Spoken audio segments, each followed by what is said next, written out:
hoje é nosso último encontro por enquanto, né, dessa vez, mas é aquele dia que vocês vão falar. Só que antes, podem falar desse texto especificamente ou da disciplina também como um todo, alguma coisa. Mas antes disso, eu queria, antes que eu esqueça, perguntar também, a gente precisa determinar um prazo para a entrega dos trabalhos. Beleza? E aí? Vamos deixar estabelecer e cumprir. É quando a gente atingir a meta. A gente dobra a meta. Já dizia Dilma. Vocês acham Estende já. Vocês acham um mês razoável? Um mês, 2 dias, 18. Tá. Acabou as férias. Deixa eu ver aqui. Férias é de comer. Eu estou fazendo as minhas até agora, você não pode. Calma aí. Os dois trabalhos? Não, é um só, né? Ah, tá. Vai ser naquela linha, um ou outro. É um ou outro. Ah, é da disciplina. Ah, a vida é muito boa. Esses conectores podem ser a maravilha, né? Pode ser. Pode ser assim, é um mix, né? Pode ser um mix dos dois. Aqueles artigos onde o autor faz um relato inicial, faz a posição. Pode ser 19 de agosto, como segunda-feira. Tá? Beleza. Então, A gente faz um e depois a gente tenta fazer o outro. Porque você puxa na série. Não, você faz um assim, que, né? Seu você faz. E aí tenta fazer o artigo. Aí se não conseguir, tu manda o seu.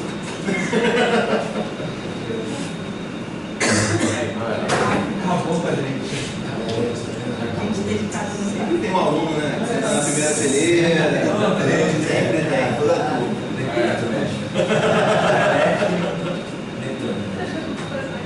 Que isso, mestre? Tem tanto. Vou fazer a cada aula. Tem tanto, velho. Que disciplina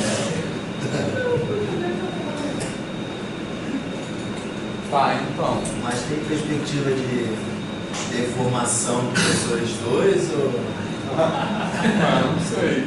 Semestre que vem, eu vou dar uma análise, né? Então, semestre que vem não, mas no outro depende de vocês aí. Entendeu? Você está falando terça-feira. Já está confirmado o horário. Sim, você não falou isso. Só detalhe. Terça-feira só que vai começar uma. A análise não tem como. Umas 5 com intervalo. Mas. E ainda assim não dá tempo, né? Mas eu costumo chegar no início, né? Escola, Tá. E aí o outro semestre, 2021, aí depende de vocês. Ou do análise 2 ou alguma outra letiva. Aí assim, vocês quiserem. Se o mundo não tiver acabado. Tá, é verdade. Não? As eleições se formar. Mas a humanidade pode acabar. Enfim, mas então combinado.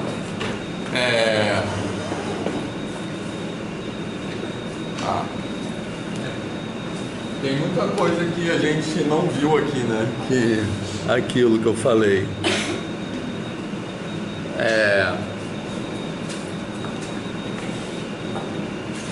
Mas então, eu escolhi esse texto para finalizar a disciplina, né? Porque eu acho que eu já contei um pouco da história desse texto, né, que foi a ideia do Diego. E a ideia desse texto, eu até chamei o Diego para vir hoje, mas ele não podia.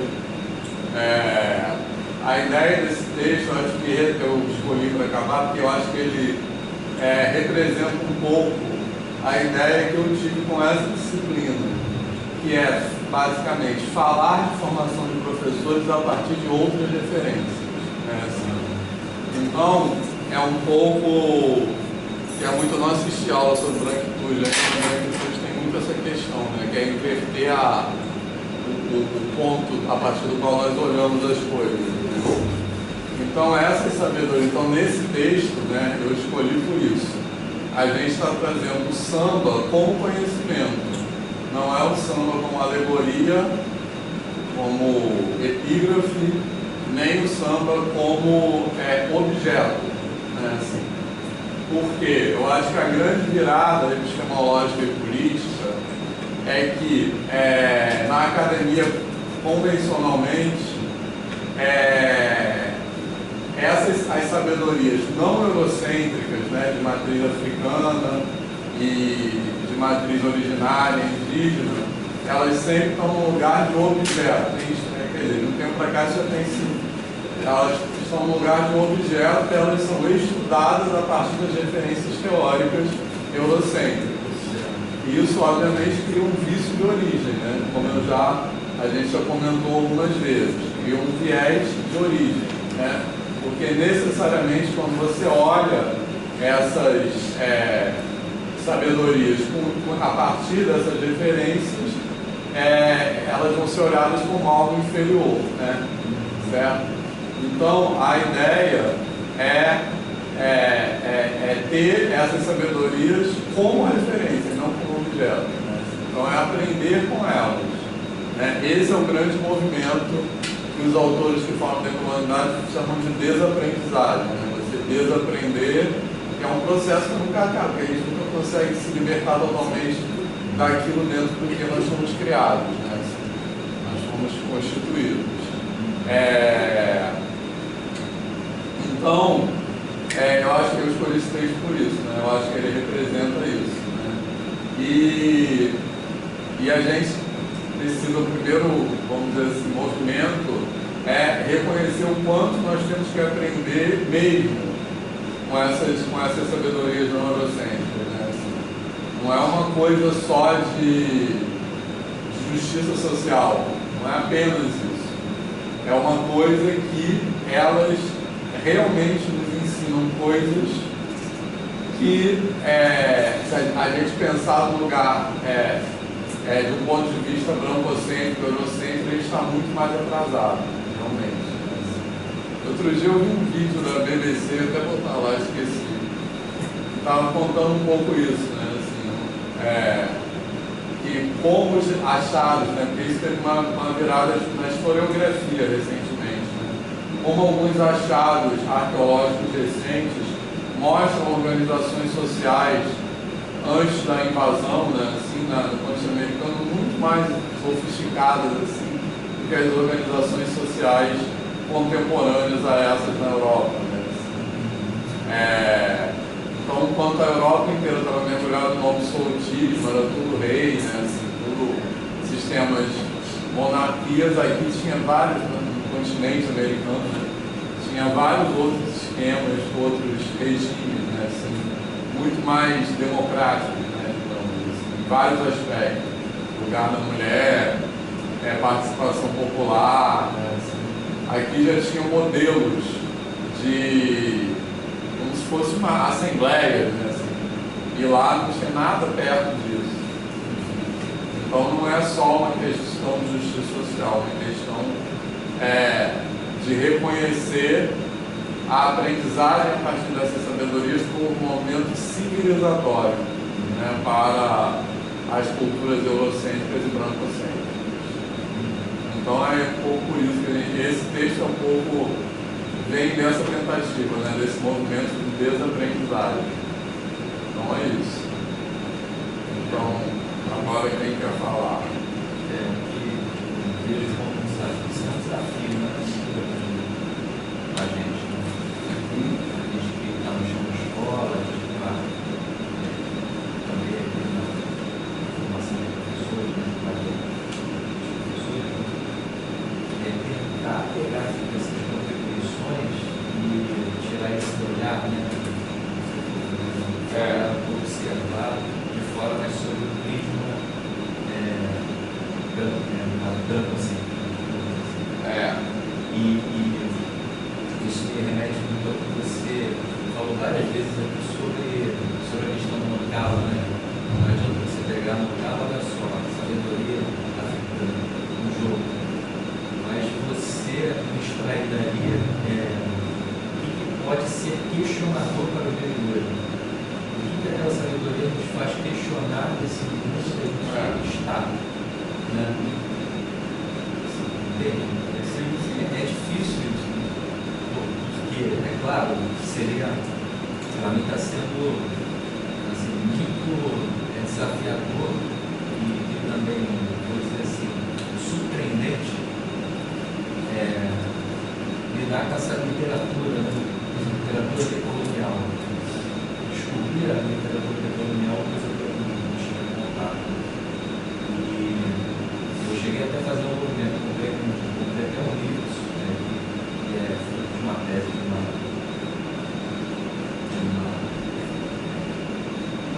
professora, que fala sobre as epistemologias indígenas. Né? E aí eu fiquei curioso de comprar, enfim.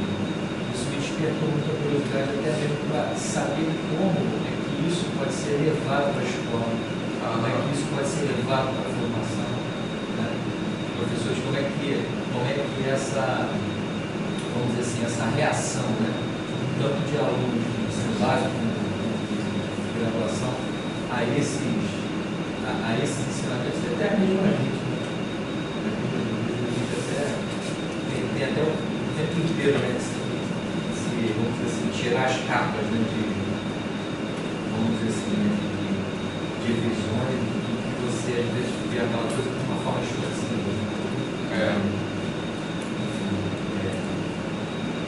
Lembrei também de uma outra coisa, vou falar. Esse foi o seguinte, quando você colocou esse artigo especificamente do samba, ele fala do samba, né, como sabedoria, como uma alegoria, um folclore, e aí você colocou, no caso vocês, né, os três autores, colocaram aqui algumas passagens da apresentação da escola assim, da literatura portuguesa, se não me engano, pela Mangueira, não me recordo.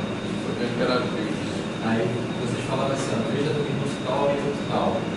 Aí lá tinha assim, o comentarista falando assim, mais ou menos assim, cara, não conseguia entender exatamente. Né? Isso aqui é o samba. O samba é isso aí. O samba é esse gingado. O samba, ou seja, ele querendo reduzir o samba somente àquilo, né? Somente aquela forma alegórica, né, de se apresentar, mas não uma sabedoria, né? Que é isso que a gente, aqui no curso que eu passando para a gente vai tentar, vamos dizer assim, virar esse jogo, fazer esse giro, né?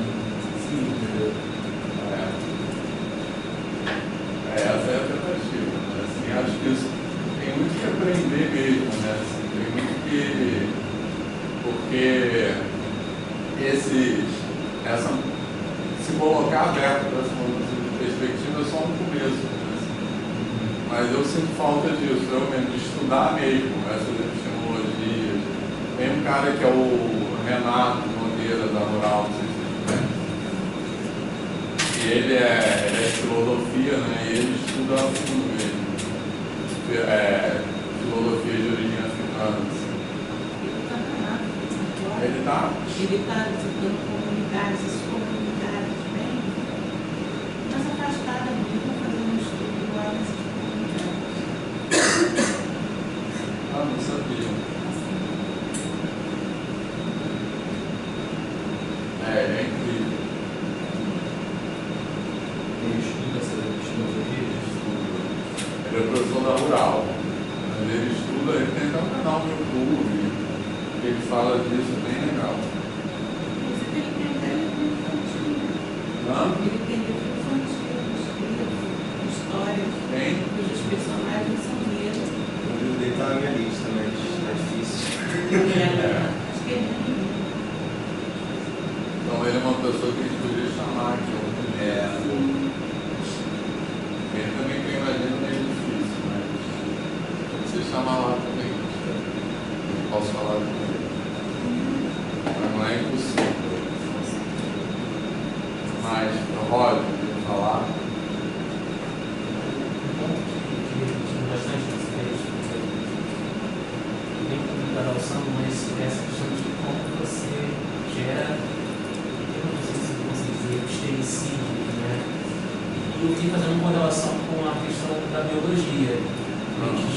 Assim, dentro do campo científico, tirando o negacionista, dá um certo consenso sobre a preservação da natureza, porque a gente tem ideia de quantas soluções estão ali nos aguardando para doenças e tudo mais. Mas eu acho que essa noção vem de um consenso de que a gente consegue utilizar a natureza para resolver nossos problemas físicos, as nossas doenças. E aí eu fico pensando como não se tem consenso também nas questões sociais, como não se pode enxergar que nessas sociedades ditas outras, que nelas possam haver relações sociais que nos ajudem a consertar essa modernidade esquisita. E eu fiquei pensando um pouco nisso meio que loucamente por conta do ocorrido da transferência do manto do Tupinambá lá na Dinamarca, recente do Brasil, que é um manto, não sei se todos viram essa reportagem, é um manto feito de pano, uma coisa belíssima, mas que nenhum dele mais existe no Brasil. E a Dinamarca doou. A Dinamarca doou para o acervo do Museu Nacional, né? Os Tupinambás dele. Os Tupinambás dele, claro. Eu não vi nenhuma reportagem tendo a palavra devolver. Simplesmente doou, e aí estava comigo um texto sobre uma especialista, né? A gente está falando de como aquilo representa a cultura deles.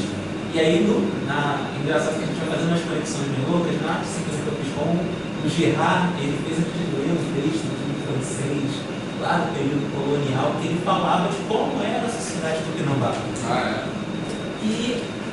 E assim, bem no período mesmo aqui da invasão, e ele falando que embora os tupinambás fossem uma sociedade aparentemente canibal, eles tinham hábitos páginas, mas a estrutura social deles era tão mais evoluída do que a Europa. Eu acho que é importante pensar que o canibalismo não é necessariamente uma falta de sofisticação, tá? Então, não. Esse ponto que eu ia chegar agora. Então, o texto lá desse europeu francês que esteve aqui no período da invasão, dizendo, ele reconhecendo que a prática canibal era muito mais uma escolha do que um atraso dele, e ele reconhecia de como as sociedades se davam, como você disse, né, das assembleias, das discussões comunitárias, e ele retratou um pouco isso no texto dele. E aí essa especialista que está fazendo acompanhamento dessa devolução, ela falou que a gente olha para essa cultura e enxerga apenas uma cultura de atraso. Como é que pode um povo que come a carne do outro e precisa... gente, era uma cultura de 2000 anos. Existe muito mais coisas ali que a gente é incapaz de presumir. Assim, eu acho absurdo simplesmente delegar um espaço de miséria e sem tentar interpretar o que está acontecendo. Mas você viu a perspectiva do povo muito diferente do ponto de vista Tupinambás? Essa que eu li recentemente era uma descendente de Tupinambá, que era inclusive de um grupo lá da Bahia. Isso. E aí ela estava contando que a importância. O pessoal que está criticando transpassos que estão alijando as próprias populações que são descendentes do processo. E na verdade colocaram que eles não têm condições de eles guardarem o nome.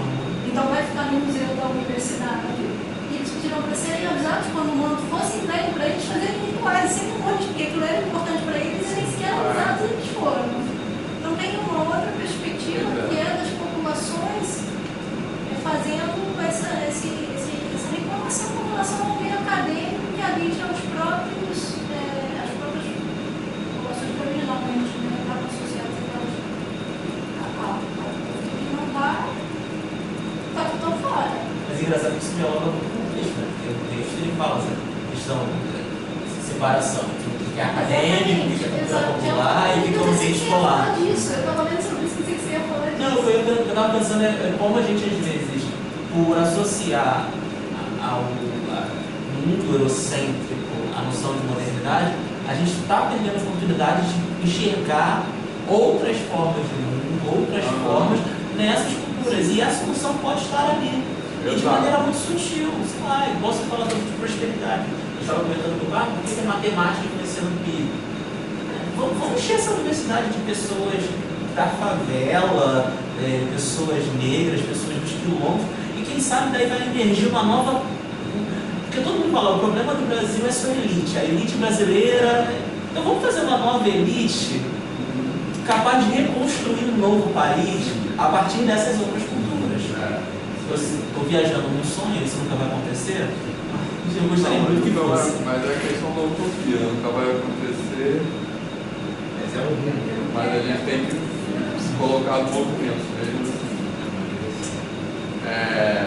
E ser professor é um pouco trabalhar nisso, trabalhar na utopia. O que a gente planta ali naqueles alunos que a gente. Viaja. Não, acho que não viajou não. Eu acho que essa história do canibalismo, né, assim, eu acho que a gente tem que ter muito cuidado ao julgar uma prática de outra cultura como algo atrasado, né? E um exemplo que eu acho que ajuda muito a pensar nisso é aquela história da maré que eu contei, que o judeu contou, lembra? Então, eles chegaram aqui e acharam que era um absurdo, né? Que olha a lua, e eles interpretaram isso como misticismo, né? Que eles adoram a lua como um deus, então é uma coisa assim, é como falar o deus trovão, não sei o quê, então é como os deuses provocam a maré, eles interpretaram dessa maneira, e os índios tinham toda a razão. Né? Assim. 2 séculos depois, um europeu fala isso, é considerado o maior gênio. Exatamente, e não é reconhecido, então tem isso, né? Assim, depois isso não é reconhecido.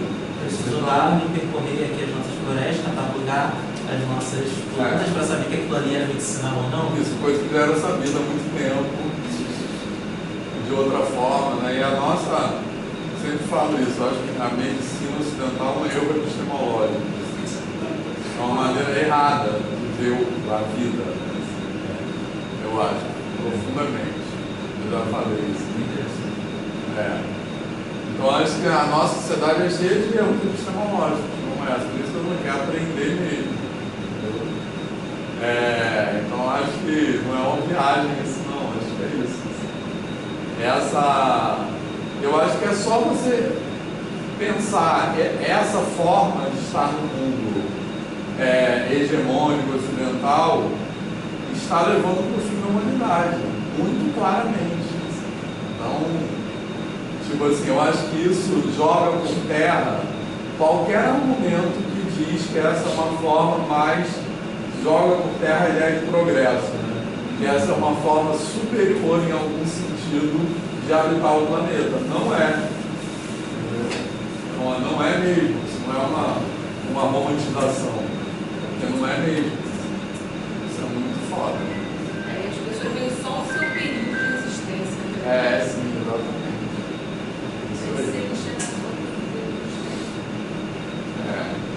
E só o seu entorno, no espaço e no tempo, né?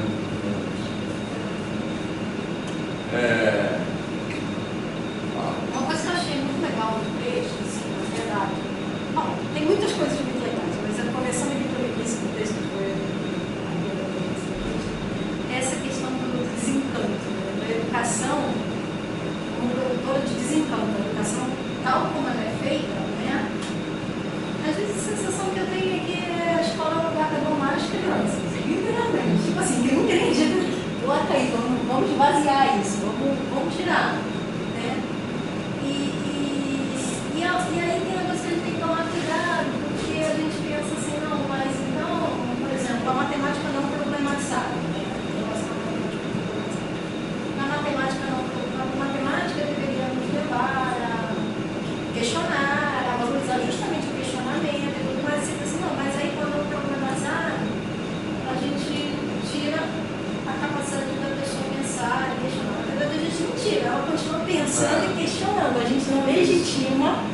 aquilo, né? Só que ao não legitimar, é como se essa prática que os sujeitos continuam tendo, a gente retira a possibilidade. Tem uma local aqui que fala, nos afasta de tudo que poderíamos ser. Quer dizer, na verdade a gente continua sendo, mas é um ser que a gente mesmo não reconhece como um ser. Né? E que a gente. Uma espécie de morte em vida, apesar Aí é engraçado que fica uma coisa dentro da pessoa que continua lá. Mas aí o próprio sujeito se habitua a recalcar, empurrar, dizer, não, caminhar com os pés no chão, vamos dizer naquele vídeo. Isso trata isso como uma porta para o negacionismo. Não tá aparecendo. Sim, como porta para o negacionismo. Já que a ciência não oferece essa aceitação, a Terra toda aceita o raciocínio dele. Então lá. Braços abertos. E é exatamente essa questão, né? Quando você falou da porta para o negacionismo, de ao mesmo tempo fazer essa cisão cognitivamente já em quem pode e quem não pode. Não é assim que nenhuma cognição fosse melhor ou pior que a outra, que a partir de agora ela passará a ser pior. Porque eu estou dizendo que essa é pior, que esta não serve.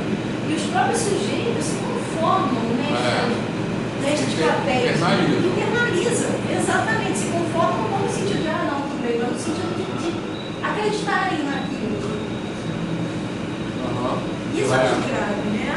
Eu acho que esse, na verdade, é o principal objetivo desse esquema, né? Colocar as pessoas nos seus lugares. Colocar nos seus lugares.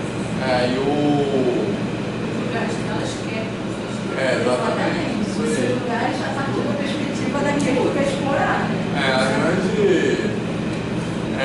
armadilha do capitalismo hoje é isso, que você, digamos, o patrão não precisa cobrar o próprio trabalhador se cobra por um desempenho. Então é a mesma coisa, né? Assim, na escola acontece um movimento parecido, né? Você se sente inferior mesmo. Isso dialoga com aquilo que vocês estavam falando, ali no grau que vocês estão vendo. Uma solução que não se coloca exatamente naqueles termos algébricos, tudo ela não criou. Né? Ele é considerado a menor. Exato. Eu acho que o ponto importante que até destaquei nesse artigo é esse ponto da academia, falar para si e separar, dicotomizar, quem está apto ou não na produção de negacionismo, que é o que está levando a gente, como a gente está falando aí, temos uma direção bastante, essa ideia de fim da humanidade. Quando a gente bota essa linha, como já tinha até trazido outros pontos, essa linha abissal, a gente bota de um lado essas pessoas que não estão aptas a pertencer a esse espaço, e do outro as pessoas que estão, e esse negacionismo, ele vai ganhando força, vai, de certa forma, contaminando e a gente fica, de certa forma, com mãos atadas. Como é que você vai combater e lutar contra isso? Quando o próprio indivíduo internaliza que ele não é capaz, que ele tem que estar do outro lado da linha. Então, a questão de a academia produzir o negacionismo, quando fala só para si, é algo que a gente tem que prestar atenção, e a gente está vendo que tem no texto, conversa muito que a gente acabou de falar, e ao determinar as fronteiras do conhecimento, negando a legitimidade de sabedorias outras, produzidas em culturas populares, a academia não tem percebido que, aí abre aspas no filme, negando outras existências, diálogos e possibilidades, estará destinada a discursar para si, produzindo respostas para suas próprias perguntas. Isso vai ficar num movimento cíclico que a gente não permite que outras sabedorias sejam incorporadas a essas discussões e a gente se perde. Produzir para quem, para quê, o negacionismo cada vez mais ganhando força, porque a gente não dialoga com o que é diferente, com aquilo que é visto de forma. E lembrando agora que você falou, não sei se você chegou a ver que depois de falar do Lacan, a questão daquela indiana que foi expulsa do seria. Eu vi um pouco assim, mas eu queria entender direito o que aconteceu. Eu recebi de outros lugares. Não, eu li o negócio lá que o cara, que era até palestrante convidado, testemunhou tudo e escreveu. Né? E aí eu fui Não, pesquisar quem escreveu também. foi uma pessoa que estava na plateia. Isso, mas era um cara que era palestrante convidado. Ah, era um palestrante, mas não era daquela Era um palestra. conferencista convidado. Um cara que. Não, ele era um conferencista convidado. Não, Ele isso foi aconteceu assistir durante uma conferência. durante um Uma apresentação. workshop. Ah, Um workshop. De não lembro se era uma hora e meia, mas era um workshop longo. Então, o cara que conta a história ali, que era um conferencista convidado, ele foi para ser, como se foi convidado para dar uma palestra mesmo, mas você assiste outras coisas que ele não aprendeu, porque matemática indiana, matemática védica, né? Você vai lá aprender alguma coisa sobre isso. E ele conta que, na verdade, o workshop, de maneira geral, foi um negócio muito chato, porque o cara, na verdade, falou muito, praticamente não entrou na questão da história, contexto histórico, cultural, nada disso. E começou a dar uma aula como se fosse uma aula de truque de ensino médio, basicamente. Teve um momento que até ele mesmo chegou a pedir para virar um pouco mais o quadro, porque as pessoas nem estavam conseguindo enxergar direito o quadro, e o cara colocando coisa no quadro, colocando era truque de ensino médio, basicamente. mas o cara que estava apresentando era indiano. Era indiano. E a mulher também. Né? A mulher também, todos os dois são indianos. É. E aí, né, alguém em algum momento já desconfortável, porque acho que era uma hora e meia. Alguém desconfortável, levanta o braço, no mecânico, pergunta se vai ter algum momento que a audiência possa fazer questionamento, a gente dialogar.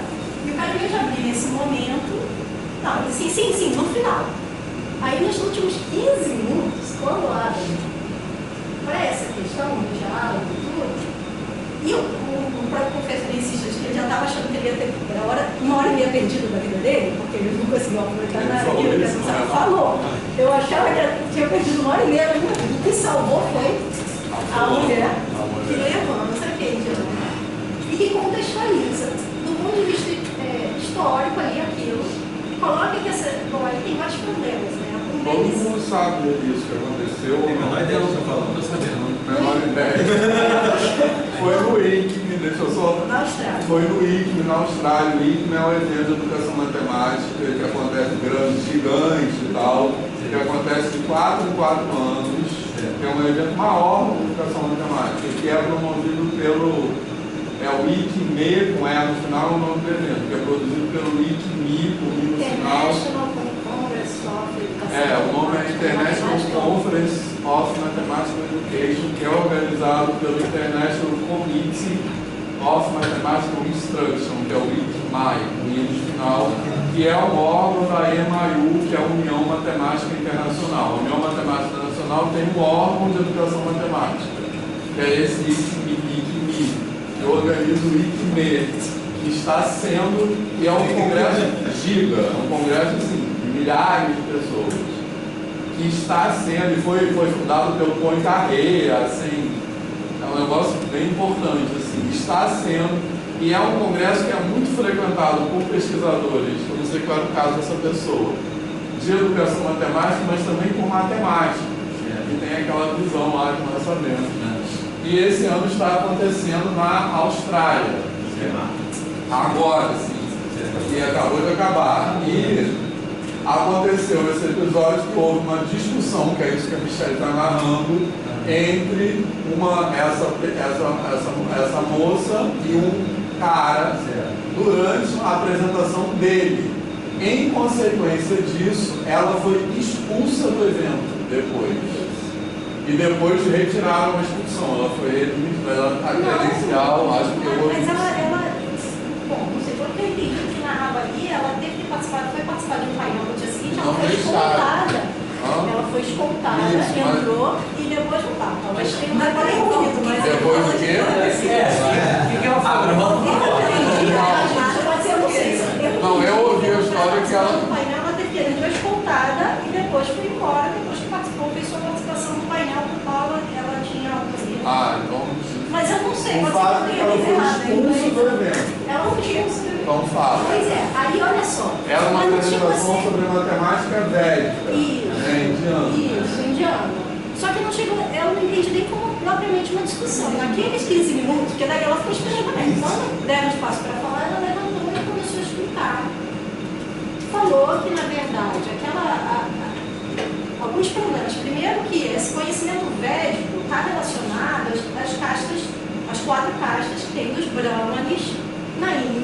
4 castas, é como se fosse assim, matemática bíblica. Vamos dizer assim, vamos lá, matemática Mais do bíblica. que? Eu penso na matemática védica, quando eu fui aprender, seria essa.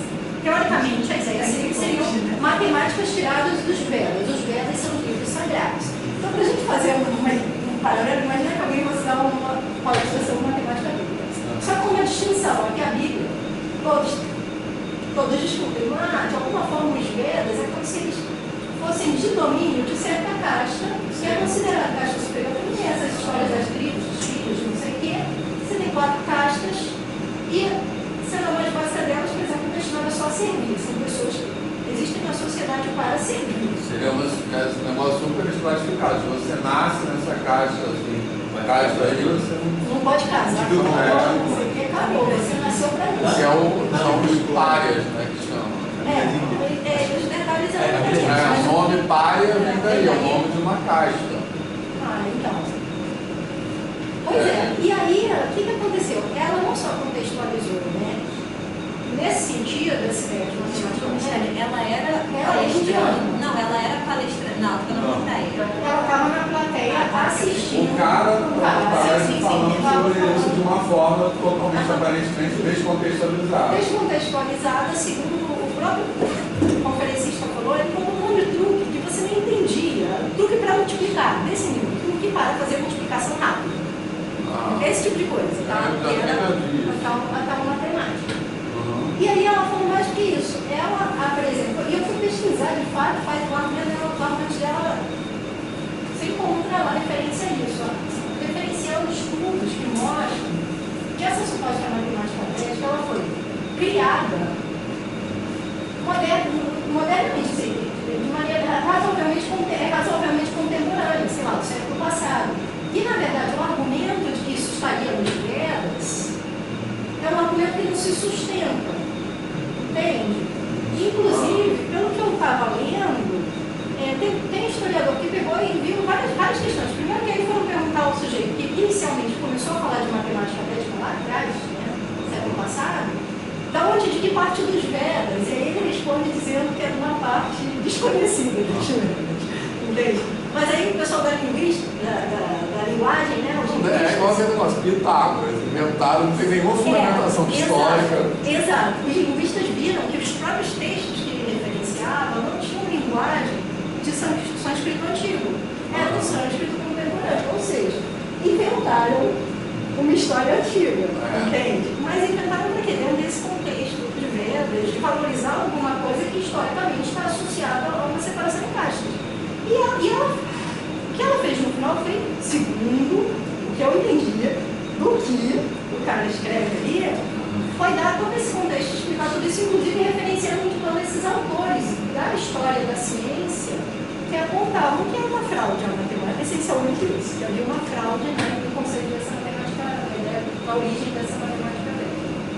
Bom, mas o cara, a gente é um conferencista que está relatando que ela não foi propriamente desrespeitosa, que sim, ela foi emotiva, que ela falou mais alto, porque ela estava claramente, emocionalmente afetada, mas que ela não o ofendeu, que ela, as palavras que ela usou todas eram, que ela foi assertiva, mas baseada em argumentos acadêmicos, que não havia nada assim que justificasse nenhuma ameaça, porque o que dizem é que ela ameaçou, o argumento que você expulsa é que ela teria ameaçado, ele não houve nenhuma ameaça. E na verdade, para esse conferencista, ela salvou aquela 1h30 que eu considerava que era perdida. Já tinha dado por perdido. Mas a mulher foi expulsa. Foi expulsa. E aí o próprio conferencista sugere que era misoginia, que havia misoginia, tudo e parece. Se fosse um homem, será que seria expulso? E parece que os próprios organizadores do evento, não foi assim, tipo, os organizadores se reuniram e decidiram expulsar. Os próprios organizadores, tinha um organizador simplesmente que não sabia por quê, que não sabia que isso tinha acontecido, como, não sei o quê. Foi uma coisa transparente. Alguém mexeu o pauzinho ali atrás? Esse cara deve ter um palestrante, né? Deve ter. Ser amigo de alguém que fez isso. E eu não conheço nenhum dos dois, mas assim, eu vi os nomes lá, não mas lembro eu assinei o o negócio porque eu vou assinar, tá até aqui. Isso parece uma coisa de matemático falando história dessa maneira idealizada, inventada, anedótica, essa história anedótica, né, que a gente fala. E ela trabalha com perspectiva decolonial, porque quem ela é, o que ela faz, ela trabalha com educação matemática ainda por uma perspectiva decolonial também. Então, eu acho que de fato. Eu acho que a gente vai tomar o e-mail dela, chamar ela pra vir aqui. Vem cá, vamos conversar. Eu já testemunhei uma coisa no PME, que é o outro evento, né, que eu não tenho mais frequentado, porque eu fui chato. Mas enfim, que é um evento de educação matemática. Eu acho que esse evento, sei lá, perde um pouco a paciência, porque eu acho muito fogueira de vaidade, sabe? Assim, galera. O PME é um evento menor que o ICME, mas é um evento anual, mundial, né, internacional, que acontece todo ano, e o PME é mais voltado para pesquisa, né? O ICME é um evento mais amplo, né? Assim, é muito grande, é isso, tem matemáticos, é mais assim. O PME supostamente é mais voltado para pesquisa. E teve uma vez, logo que eu terminei, acho que eu nem tinha terminado o doutorado ainda, foi quando eu estava no último ano de doutorado, portanto foi 2003 ou 2004. E eu terminando o doutorado. Hã? Terminando o doutorado muito. Eu terminei em maio de 2004, fez 20 anos. Eu terminei em março, aí eu comecei São 20 anos. Hã? Eu tava na terceira, saiu. Eu tava entrando. Você não. Eu falei na minha turma da engenharia que eu entrei na. Ele não era nem nascido, né? Eu entrei com um professor na UFRJ em 92, né? Aí você não era nascido. Eu não era. Não, esse do doutorado na cálculo 1 já não era nascido. Acho que é de 18 anos. Você nasceu em que ano? Eu sou de 84. Você. 95. Você. Pronto. 95 também. Ai, você vai ver. Enfim, já. Você de dezembro. Mas isso foi em 2003 ou 2004, que foi um PME que teve no Havaí. Eu vou, né? No Havaí. A hora é essa. Havaí, pesquisa e educação. Foi uma viagem longuíssima, assim, porque o Havaí você chega um voo que vai para Los Angeles, né? Aí você chega em Los Angeles, você acha que está quase no Havaí, né? É um voo de 8 horas depois que você chega. De Los Angeles, porque o Havaí é no meio do oceano, metade do caminho do Japão, né? Assim, é no meio do Oceano Pacífico. Aí depois você é pegado um voo do Brasil para os Estados Unidos em 8 horas. Mas, e aí, nesse PME do Havaí, o PME sempre tem, pelo menos na época sempre tinha, nessa época, não foi só porque eu frequentava muito o PME, eu fui a vários, assim, nessa época, depois que eu meio que enchi o saco. E o PME sempre tinha um dia de passeio, né, assim, um dia que era entendido como, não sei se ainda tem, né, como uma coisa de conhecer a cultura local, né, assim, então, e esse passeio sempre tinha várias opções, assim, você podia escolher, ou não sei o que, eles tentavam botar em geral uma opção mais natureza, uma opção mais museu, mais cultura, assim, e nesse PME do Havaí, o pessoal já estranhou, porque não tinha opção, era uma opção só, não tinha escolha, era um passeio só. Você podia ir ou não ir. E aí, foi um passeio que foi vendido, né, foi apresentado assim, para conhecer a cultura polinésia. Um negócio assim. Aí, beleza. A gente chegou lá, hoje isso teria dado uma merda. Na época deu merda também, mas não tanta. A gente chegou lá, o negócio da cultura polinésia era tipo um Beto Carreiro, uma coisa assim, administrada pelos Mormons do Havaí. Isso foi longe. Isso foi longe. E eles fizeram um negócio gigante, assim, bem aquelas coisas dos Estados Unidos, né? Um negócio gigantesco que era tipo. dela. Isso. Tipo, exibindo como se fosse uma coisa exótica, exatamente. E era um negócio gigantesco, assim, uma piscina de fibra de vidro, literalmente, enorme, e que tinha uns negócios, umas plataformas, assim, e que ficavam os nativos se apresentando. E aí a gente pegava um zoológico. Tipo um zoológico, exatamente. E aí a gente entrava lá, entrava num barquinho, que era um barquinho tipo puxado por um cabo. Tipo aquele que tem no zoológico aqui, aquele carrossel. Exatamente, mas era um negócio gigante. Era tipo assim, esse barquinho que eu entrei era um negócio imenso, assim. E as pessoas dançando E aí parava em várias dessas pequenas plataformas que eram decoradas como se fosse uma ilha, assim. Aí cada coisa que ela representava uma ilha. E tinha uma cultura, um povo lá diferente. Aí tinha uma voz lá falando, esse aqui é o povo tal da ilha tal. E aí, quando o barco se aproximava, os nativos que estavam ali sendo apresentados, aí dançavam, faziam uma coisa lá, e o barco ia para outra ilha. Assim.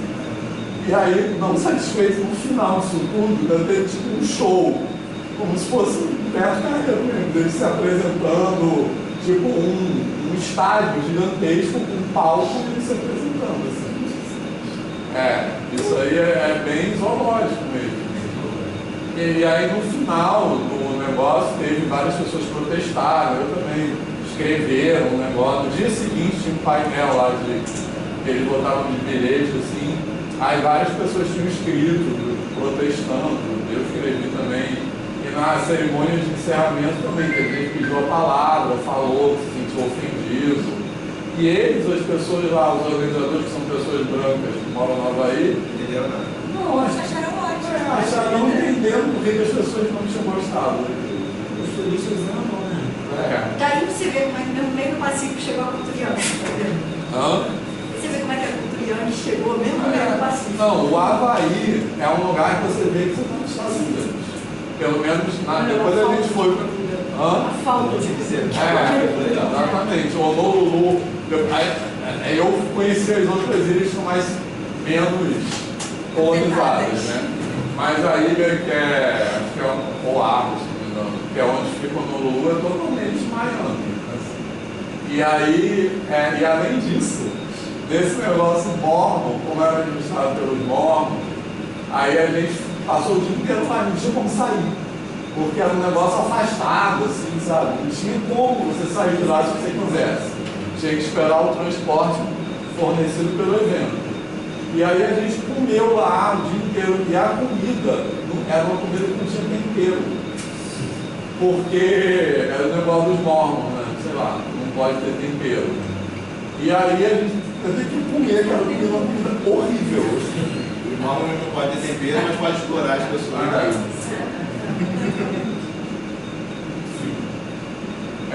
Perguntando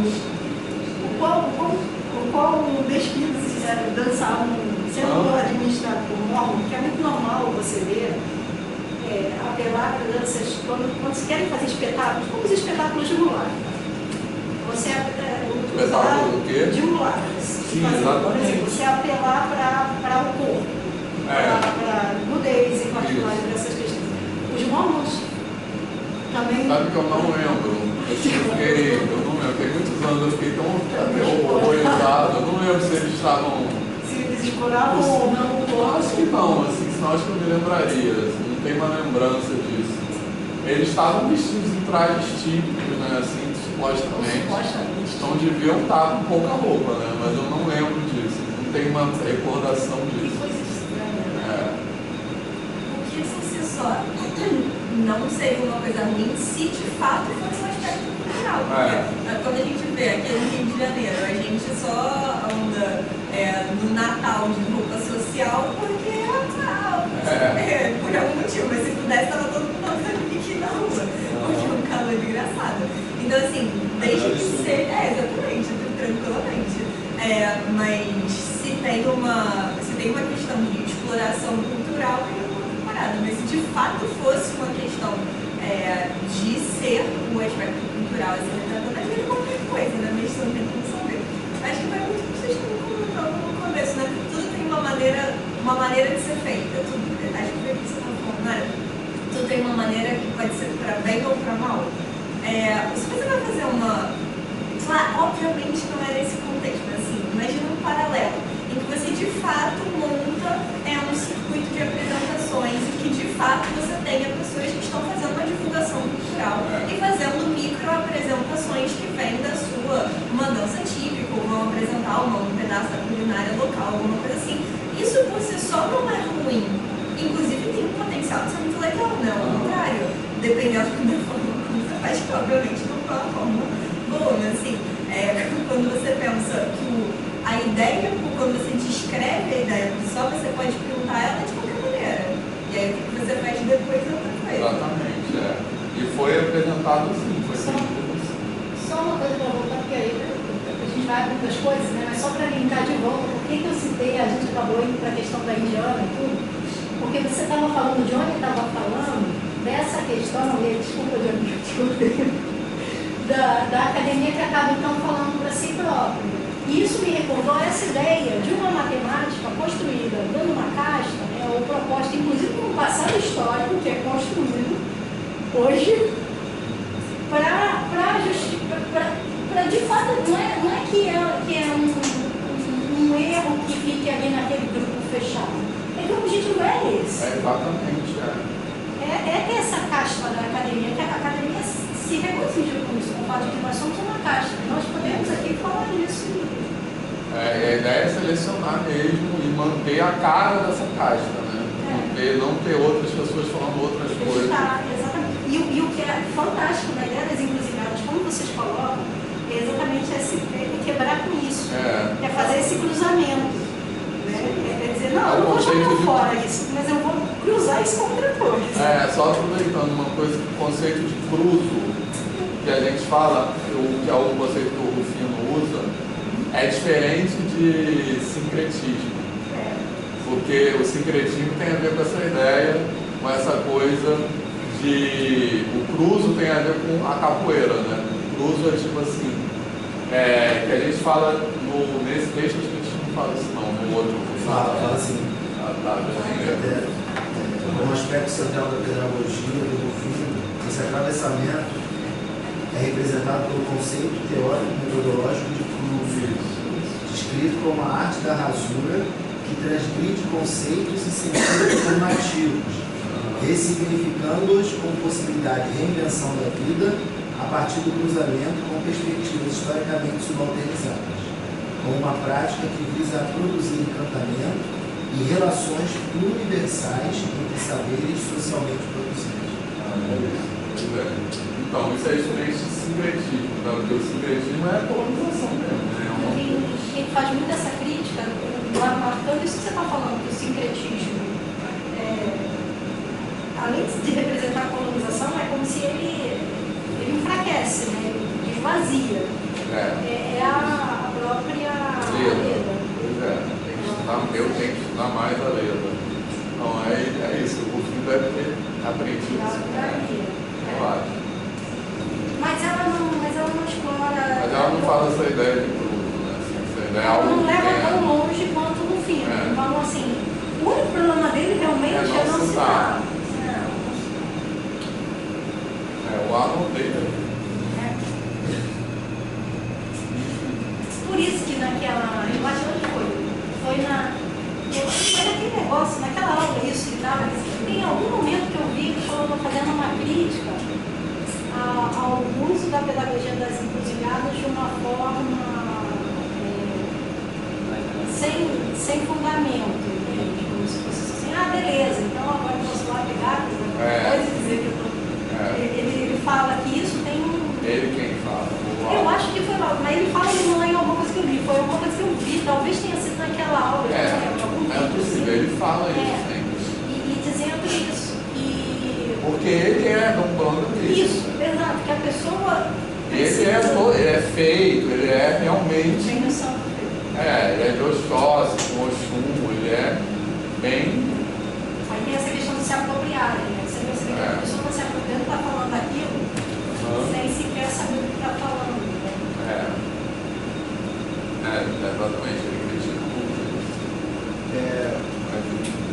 coisa que sempre me chama a atenção, assim, né? Quando a gente fala muito dessa ruptura, né, entre a academia, a universidade e a escola, né? Só que eu acho também a própria escola não tem uma ruptura com a sociedade, assim, ou com esses outros saberes, né? Assim, fica me parecendo que, tipo assim, a gente hierarquiza como se fossem coisas mais importantes, mas a escola também tem esse negócio de, tipo assim, pelo menos as escolas que eu vivi, tinha muito esse discurso do tipo, não, a gente precisa educar essas pessoas. E educar essas pessoas não é trazer o que elas têm. Modelar. É modelar e justamente para levar, o discurso muito usado é levar elas para a universidade, ou levar elas para um concurso, ou levar elas para o mercado de trabalho. Né? É aquela coisa de ser alguém na vida. Ser alguém na vida. Então, assim, acho que não é nenhuma distopia tanto com a escola.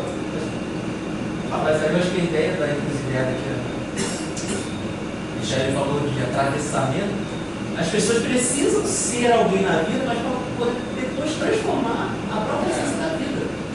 Mas esse alguém que a escola está querendo que ela seja, é alguém que ela está querendo determinar quem é. Bem, mas assim, às vezes quando a gente não pode esquecer que essa pessoa que está lá, se não for a escola, ela vai continuar se paternizada. Então aí o atravessamento. A questão é aquela, tipo, qual escola, né? Qual universidade? Tipo assim, dar acesso para a universidade e continuar limando as pessoas e só quem se moldar chega lá em cima, esse é o ponto. eu não vejo. Assim. Acho que traz uma alegoria perfeita a fala que muitas vezes professor de regular, essas pessoas livros de 3 minutos elas já sabem. Não, ela já começa a se vestir melhor. Foi isso que ele falou, que eu achei muito chocante, né? Assim, que é a coisa boa aparência. Né? Se vestir melhor, possivelmente, assim, ele quer dizer que vai não ter o cabelo black, né? Assim, essas ideias. É isso que ele deve querer dizer. Não vai usar roupa afro. E isso a gente vê nas empresas. E o ponto eu acho que o ponto das engenharias é muito sintomático no Brasil. A gente estamos lembrando assim, a questão da Lava Jato, você tem uma destruição do mercado que era um mercado em franca ascensão, onde você tinha muitas pessoas que estavam tendo essa ascensão social através do mercado de engenharia, e aí hoje são os Ubers que são orgulhosos de serem de direita. E serem empreendedores, mas são pessoas que em outro momento estavam ali passando pela universidade, uma universidade essa que botar todo mundo em Cruz Apolo, para terminar o curso. E assim, eu digo isso um pouco da minha própria experiência profissional. Eu não tive nenhum chefe na área de engenharia que não seja homem branco. E se eu recordar, não vi nenhuma mulher, mesmo que seja mulher branca, na área de coordenação. Margarete, que também é da área de engenharia, acho que pode contribuir. Todos os meus estudos foram homens, né?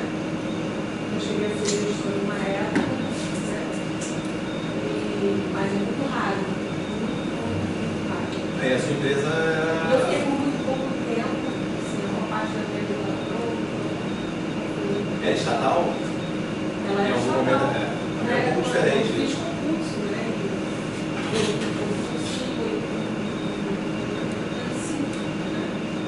quando eu entrei, em 98, foi engraçado. Foi nessa época, eu entrei. Mas era isso mesmo, eu não tinha experiência com ela. Agora, eu assim, eu sempre achei, formada, eu queria fazer 40 anos, então talvez eu não seja uma referência, né? Mas assim, o pessoal da referência é uma pessoa muito mais simples do que outras profissões. Na minha época eu estudei, né? Se comparasse com médico, com advogado, ciência social, eu tenho muito simples. E assim, no meu trabalho, na empresa que eu trabalhei, as pessoas iam para uma maneira muito simples também. Não precisavam terno, assim, então essa ideia de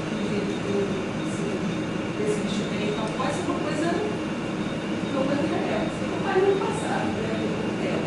Isso eu acho que Eu não vivi isso. Mas eu acho que isso está trazendo do mercado.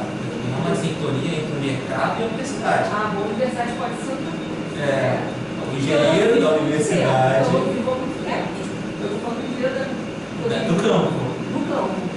E aqui, até para dar aula, tem muito, a maioria dos colégios não deixa você dar aula, por exemplo, de pergunta. Não, lá onde eu trabalhava com Aí, Da presença, sobretudo eu acho que na área de exatas é muito forte. Eu trabalhei no fundo de investimentos, depois que terminei meu doutorado, e eu era a única mulher que não era secretária. Tinha 2 secretárias, um bando de homem e outro. Agora, pessoas negras, uma das secretárias talvez se pudesse se dizer vaga. a mulher tem esse lado. Não havia a questão da mulher vai ser boa organizadora, né? Foram 2 secretárias. Seria a que cuida do... agenda. Ótima para fazer a ata. Mas a Renata fala do história que eu tenho lá no... Meu cérebro derreteu agora. O quê?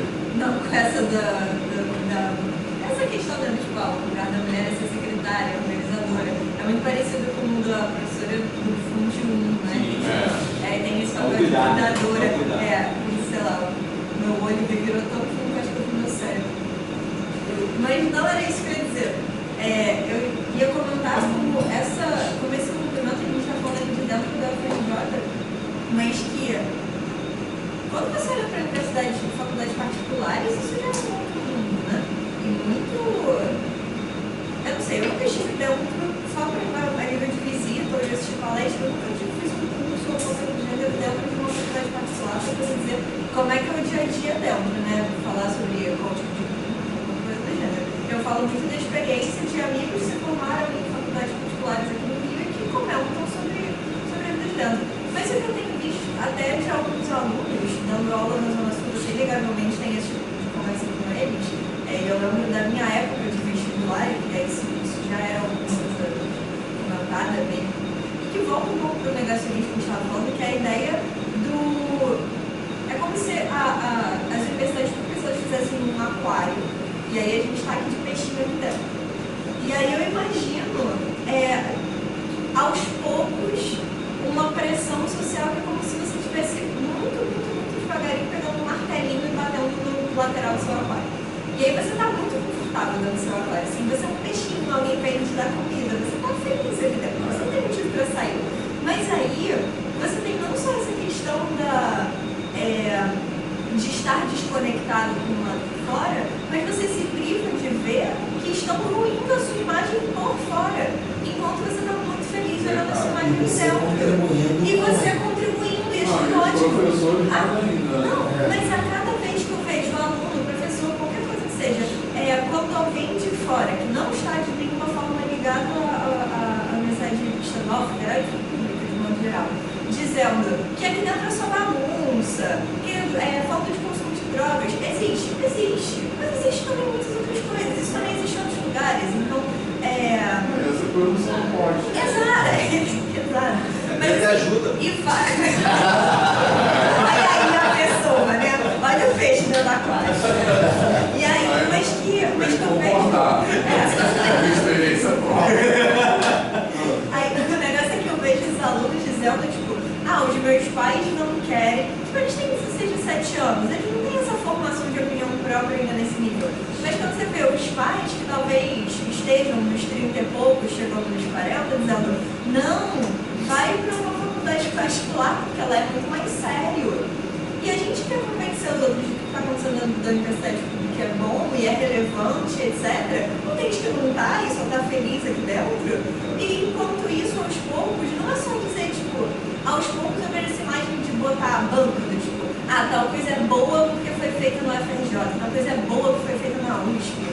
E aos poucos as pessoas estão dizendo, tipo, tudo bem, não é que isso ruim, eu acho que ainda tem um peso. Se você vê, sei lá, especialmente na área de biomédicas, uma pesquisa de um medicamento que é desenvolvido, uma coisa do gênero, tem uma confiança, tem uma parada aí.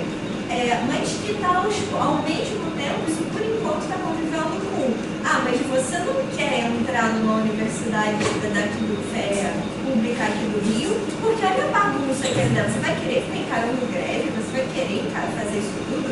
Então, ao mesmo tempo que eu tô vendo, tem todas essas fissuras que a gente estava conversando, já conversando desde o começo, mas ao mesmo tempo, essa bolha que está muito confortável nos últimos, sei lá, 40 anos, talvez, 30 anos, e que em algum momento, essas coisas que estão, o falar bem e o falar mal, tá talvez equiparado, em algum momento, tá crescendo, né? O falando mal tá aumentando, esse peso aqui tá diminuindo. Em algum momento vai dar um rompimento nessa parede desse aquário, que até essa força de vontade de manter a universidade no ambiente hermético não vai ser suficiente. E aí eu não sei. Assim, a gente quer que quebre, mas eu não sei se a gente quer que quebre dessa maneira. Olha, eu vejo nesse processo aí, que você está descrevendo, um outro aspecto que é o apoio. Tem uns interesses, assim, você mesmo aqui já me explicou como isso funciona, explicou pra gente a questão da privatização da educação básica. A mesma coisa acontece com a educação superior. E uma coisa que eu li, por uma época, na época que eu li a lista das bens, tinha uma lista de e-mails das bens, sabe? Que alguém escreveu lá que é muito pertinente, é como a gente vem de dentro da universidade, privatizando a universidade. Através de vários mecanismos de produtivismo, da lógica, que são usados tipicamente pela lógica empresarial, que a gente vai adotando. Então a pessoa dizia o seguinte: no momento em que disserem, não, agora vamos privatizar de fato, a gente já fez todo o trabalho daqui de dentro. A gente já tem todos os instrumentos, todos os meios, né? Pronto, é só pro forma essa transferência. Só institucionalizado. Mas a questão de organização, né? Se diz desorganizado, o que é ser organizado? É imitar o que a faculdade privada faz. Exatamente. E aí muitas pessoas têm esse discurso, eu vou pra lá porque lá é organizado. E aí eu falo, cara, a gente está criando pessoas também que não conseguem se virar, né? Porque lá a inscrição é automática, lá eu recebo as xerox, eu recebo as xerox. Entendeu? É tudo certinho, Não, o cara não tem capacidade de buscar, vai deixar os xerox, não vai procurar um PDF na internet. Já não vão me reprovar da mesma forma. Mas assim, cara, Rio das Ostras, ele sabe que não colo. Uma vez por lá eu recebi um papel, um panfleto, tipo, para de ser reprovado em cálculo. Traga sua matrícula, era para trazer a matrícula da UF para a Universidade Particular. Então, mas eu acho que isso aí tem muito a ver com o que a Tatiana fala sobre negacionismo, né? Assim, no seguinte sentido. Que eu acho que existe uma concepção dentro da comunidade acadêmica que a ciência precisa se tornar mais hermética, mais rígida, e eu acho que essa coisa da universidade é um processo parecido. Eu acho que as pessoas que estão dentro da universidade pública, elas ficaram dentro desse aquário, pessoas que eu são mais os professores, tá? E elas perderam um pouco o contato com o mundo exterior, entendeu? Então, o argumento que a Tatiana fala é que o negacionismo não vem de uma ignorância, de um desconhecimento da ciência. Vem do processo que a ciência deixou de apresentar soluções, digamos assim, para a vida das pessoas. Ela deixou de afetar as pessoas. Se distanciou das pessoas. E eu acho que dentro da universidade as pessoas têm um argumento assim, você tem que nos admirar, porque você é maravilhosa, se você não está vendo isso aqui, você é idiota. As pessoas têm capacidade de perceber aquilo que a gente faz. Exatamente, isso aí, você não tem capacidade, não é isso assim. Com isso a gente só se enfraquece, né? Assim, a gente só, as pessoas parece que incorporaram uma visão de que a posição que elas têm hoje é inabalável, que elas nunca vão ser, então que elas podem ter essa atitude, né? Assim. Isso lenha para o argumento, muito difundido hoje, de que o servidor público é acomodado. É artigo para só a mesma comunidade ler. Por que se esforça se o seu salário foi garantido? Isso. Esse é o argumento que se ouve fora. E é isso, o que caracteriza a ciência é uma capacidade permanente de se problematizar sempre a si própria. Né? Assim, nenhuma verdade na ciência é dogmática, é absoluta, e muitas vezes as pessoas quando vão tentar assim, divulgar a ciência, elas falam, né, apresentam, não, isso aqui é porque é, entendeu? Mas é porque é como, assim. Ao contrário disso, não é porque é porque tem toda uma argumentação.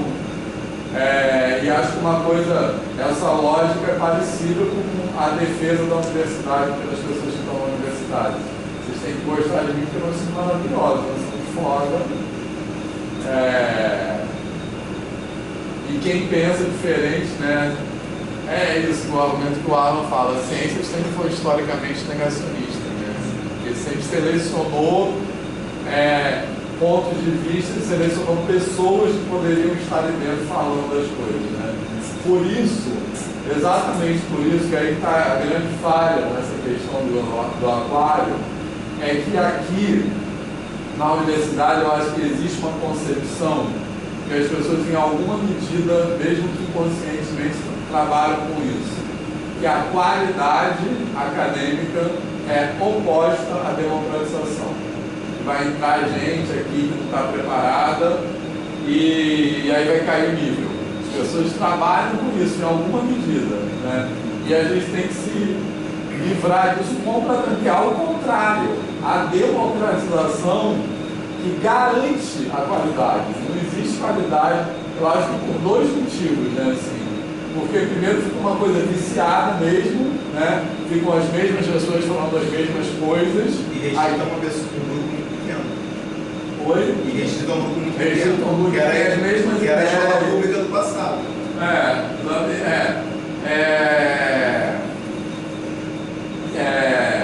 Pensa nesse exemplo de ponto da lua, né, da maré. Imagina chegar um indígena lá na universidade na Europa. Ensinar para um doutor. Não, precisando que isso aí é aqui para nos ensinar as coisas diferentes daquelas que a gente está dizendo sempre, né? Aqui, assim. E até com outro olhar, né? Com outro olhar, com bagagem. E que pode ter coisas que nunca. E a gente tem que trabalhar com isso na nossa prática do docente mesmo, né? De você estar incorporado, de maneira que o aluno pode falar alguma coisa, ou falar de uma maneira bem assim, mais inteligente do que você, entendeu? A gente tem que incorporar isso, e a universidade também. Né? Acho que é isso, a gente chegar um indígena aqui e nos ensinar coisas que nós não sabemos mesmo. Assim. Aí fica sempre aquele grupo de brancos falando sempre as mesmas coisas. Né? E esse grupo de brancos vai novamente ocupar o mesmo lugar, vai produzir a mesma coisa. E como é que a universidade ela encontraria o seu próprio nome? Né? Ela encontraria o próprio nome. Falando da universidade, devia ser exatamente o contrário. Não universal, né? Isso aí. E tem muitos exemplos disso, né? Assim, na história da ciência, né? Hoje eu ouvi um que eu acho que eu já contei aqui, que pesquisas na área de fisiologia humana, assim, que era negócio de fisiologia do exercício. E tem aquela coisa que os homens são mais fortes, mais resistentes, não sei o quê. Eu não sei, não vou saber dizer detalhes, não tem nada disso, né, de hoje. Mas era uma que eu vi também acho que foi no canal da BBC mesmo, tem vídeos bem legais, que falando que descobriram que essas pesquisas que diziam que os homens eram mais resistentes para fazer não sei o quê, eram sempre feitas por homens. E aí descobriram que era totalmente enviesado metodologicamente. Quais os parâmetros? Quais os parâmetros que e que as pesquisas só eram feitas com sujeitos homens, assim, também. Os sujeitos eram sempre, então, eles explicaram lá, mas era uma metodologia que era claramente, qualquer pessoa ia ver que a metodologia era enviesada, entendeu? Então é isso, assim, se não tiver uma mulher lá para falar, não é isso, entendeu? Da onde vai vir essa ideia? Assim. Então acho que um motivo é esse, o outro motivo é a democratização, a justiça social mesmo.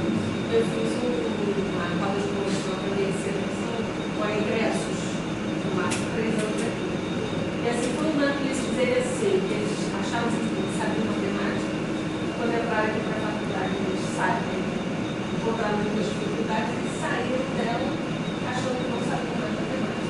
Não é um bom. E que em sala de aula existem condições assim, eu aprendendo comigo mesmo.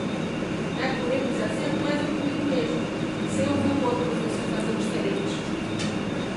Eu tenho uma comparação. E eles dizem assim, foi assim unânime isso, né? É um aprendizado solitário. Eu não assisto aula com o outro, eu não vejo como é que o outro ensina. E eles têm medo, né? Assim, quando você acaba de entrar no mercado de trabalho, você tem medo de mostrar suas fraquezas. Não, e eles não Essa disseram questão. mais, nós temos medo de um pai de aluno chegar pra gente e dizer isso é pensando errado. Isso é porque é solitário. Vale também para a universidade, quanto menor o grupo, menor o aprendizado. Exatamente. Então é justamente isso. É justamente isso que eu quero dizer. É a democratização que garante a qualidade. Senão a qualidade se torna enviesada. É isso, as mesmas pessoas fazem as mesmas coisas solitariamente e que um ou todo mundo concorda, ou um outro que o outro já disse que é a mesma coisa. Aí cria esse viés de confirmação, que é uma coisa, né? Que é isso, né?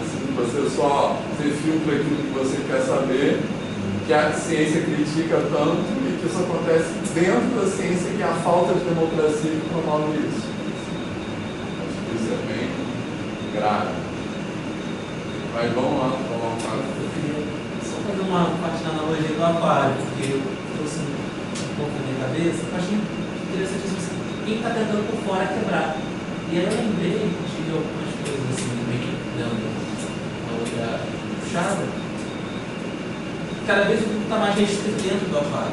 Só que existe uma intenção hoje no Brasil, e aí eu vou. E quem é o grupo que está mais fortemente ali inchando as fileiras do negacionismo? Eu vou dizer, são os fundamentalistas religiosos. E a gente assim, mas peraí, não, eles estão passando alguns assuntos. Não, a gente tem declarações recentíssimas do Bispo Macedo falando que se você tem uma filha mulher, quem decide se ela vai para a universidade ou não é o marido dela. Ele que tem os direitos sobre ela para dizer. E, coisa de 2 semanas, o nosso querido André Valadão falou que se você tem um filho, não deixe ele ir para a universidade, senão ele vai sair de lá maconheiro. Aí eu falei em palavras.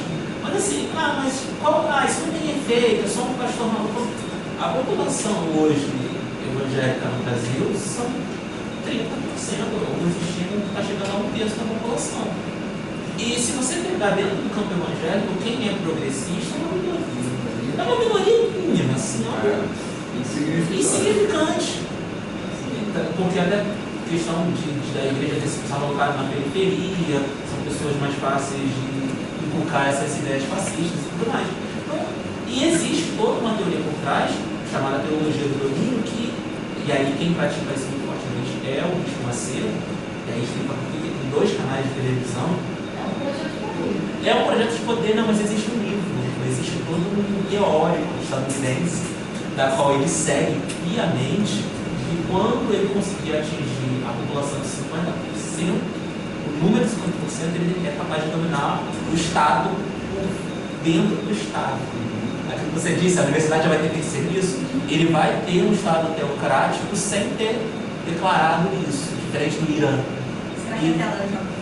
E o objetivo é esse, eles estão trabalhando, eles têm planos de quando eles vão alcançar os 50%. Então, assim, embora a gente esteja aqui peixinhos nadando dentro do aquário, achando que o mundo está ali, os caras que estão lá fora batendo no aquário, tem planilha em Excel para quando o aquário vai quebrar. E aí é aquele ponto da AIA, quem já viu? Exato. Já viram? Eu não tive estômago para ver o livro. Nem eu, mas eu vi o primeiro episódio. Inclusive. Porque mostra que é uma coisa que do nada começa aquele negócio. É do nada. Não é tão do nada. Não, mas assim, 50, eles têm a meta, 50% da população, eles vão. Então assim, eu estou demonizando a igreja evangélica? Não, eu já disse aqui. Eu sou uma pessoa de fé evangélica, mas eu não consigo separar o fanatismo religioso desse movimento de. Adorei, a gente martelando o aquário, o peixe está lá nadando. Dory, Nemo e todo mundo. Com a memória da Dory, inclusive, aparentemente. Exato. Eu eles realmente fossem descobrir o que é o Evangelho, Jesus falou que o verdadeiro Evangelho é ajudar os órfãos e as viúvas. Esse é o Evangelho. Tem vários memes, né? Mas esse é o Evangelho, o pessoal vai em cima de liderança. Vocês já viram? Mas aí é uma coisa que no Brasil, por exemplo, são as coisas de massificação. Não sei se vocês chegaram. Tem que pensar, não é melhor que o líder. Tem um comediante que ele fez, o Rodrigo Marques, ele fez o Paz de Darwin, o show dele, que é sobre ele ser ateu. E aí ele fala assim, não, as pessoas acreditam que tem um livro onde Deus fala tudo o que ele tem que fazer para que você tenha uma vida boa. Você pode ter tudo, todas as orientações estão nesse livro. Basta você ler o livro. E aí você não lê o livro. Que é muito disso, sim. Deixa que alguém lê e te conta. Alguém lê e te conta na versão dela, né? E ele fala, não, eu vou, de vez em quando eu vou num lugar que me contam alguns... o creme de la creme, que ele brinca, né? E é isso, assim, tipo, não tem problema nenhum você querer, mas assim, estude então, né? Vou dizer, vou jogar aqui uma polêmica, por favor, ninguém fica ofendido. Mas a gente, eu não sou aluna de pós-graduação nesse momento, mas já fui, eu acho que eu vejo esse movimento aqui dentro. Enquanto Já foi e vai voltar assim, né? Tá olhando a página do Está hoje, mas isso mas a gente faz muito isso sem saber, sem querer, por medo, quando entra na pós, se agarrando àquilo que os seus orientadores estudam, sem saber onde procurar referência. É verdade, muito bem a gente não sabe onde procurar, tá aprendendo como é que busca, como é que julga se uma coisa é uma referência boa ou não, tem tudo isso. Eu acredito que isso vai tanto para o mestrado quanto para o doutorado. Toda fase vem com algum tipo de insegurança e você tem a figura do orientador que orienta. Mas assim, eu também vejo muita gente que se apega, e eu inclusive, eu acho que todo mundo faz isso, porque é o caminho também que a gente costuma fazer, se apega àquelas referências que o seu orientador tem, que provavelmente são boas, devem ter coisas boas ali no meio, mas aí tem gente que não dá a cambalhota, outra vez o próximo passo de procurar outras coisas além do que o seu orientador já estuda para trazer coisas novas. E aí a gente acaba afunilando, né? Dentro de um programa, dentro da universidade, tem um programa de pós, você tem linha de pesquisa que estão dando certos autores, e eu acho que também tem muito do receio de você trazer uma coisa nova e ser julgado como que aquela referência nova que você está fazendo é uma referência boa. Então, eu não estou falando, Júlio, eu não estou falando isso da minha experiência, nem de nenhum amigo em particular, eu estou falando assim, que eu vejo isso como um caminho, né? Um amigo meu. Mas assim, isso não é Tá no café de volta. Não, mas eu tô falando sério, mas assim, um caminho que se alimenta sem querer da insegurança de quem está chegando e para continuar com as mesmas coisas que a gente tem. Mas eu acho que muitos pesquisadores, não vou falar aqui no PEMAT, mas de forma geral, se acomodam com referência. Eles ficam usando a mesma referência. Coloca a referência. Eu acho que é mais grave, assim, não tanto no estado do doutorado, que, cara, eu acredito que isso eu falo, tese boa, tese defendida, mas assim, é o depois, assim, tipo, cara, você agora é um médico, você agora é um doutor. Você vai depois. Tipo assim, você pode pesquisar qualquer coisa, sabe? Assim, mas aí volta lá para a segunda aula, quando a gente não permite que os professores que não estão ligados no programa de pós-graduação retornem para mostrar pesquisa. E aí você não deixa que o ex-aluno se torne um pesquisador e não um ex-aluno. Não tem o tempo todo. Não, eu acho que tem. Exato. Eu acho que tem muita gente na academia, aí eu vou falar, assim, não conheço ninguém no PEMAT com esse perfil, tá? Mas eu conheço na universidade, na academia, que a pessoa não quer que o aluno supere, entendeu? Eu vejo pessoas muito assim, com essa cara, que formam um grupo, mas tem vários mecanismos de pegar o aluno do doutorado, né? Não, e jogar para baixo. E colocar isso não incentivar o cara para ir para frente. Ele sempre fica debaixo do braço, mas no sentido não do acolhimento. No sentido da tutela, de ficar sempre dependente. Se você fizer de bom é porque você é meu aluno. Isso. Gente, mas eu preciso de um café. Hoje, 5 minutos mesmo, tá? Hoje eu tô